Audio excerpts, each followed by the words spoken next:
మేలు చేయుట నీ చేతనైనప్పుడు దాన్ని పొందదగిన వారికి చేయకుండా వెనుతీయకుము. సామెతలు 3:27.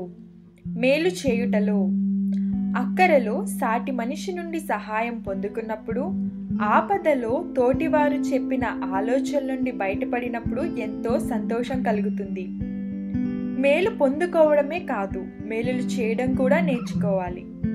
మేలులు చేసి చేతులు కాల్చుకున్నాం అనే భావన కొందరిని మేలులు చేయనీయకుండా చేస్తుంది. ఈ భావన స్వార్థంతో లాభం ఆశించి మేలు చేసినప్పుడు కలుగుతుంది. మేలు చేయడానికి ప్రేరణ ప్రభు నుండి రావాలి. ప్రభు బట్టి మేలులు చేయాలి. మేలు చేశాను కాబట్టి నన్ను గుర్తించుకోవాలి అనే భావనను వీడాలి. ఒకరి భారములు మరొకరులు మోయడమే కదా క్రైస్తవ నియమం. ప్రార్థన. దేవా, మనుషుల ద్వారా మీరు చేసిన మేలులు గుర్తించుకుంటూ ఇతరులకు మేలు చేయడానికి ముందుండేలా చేయండి.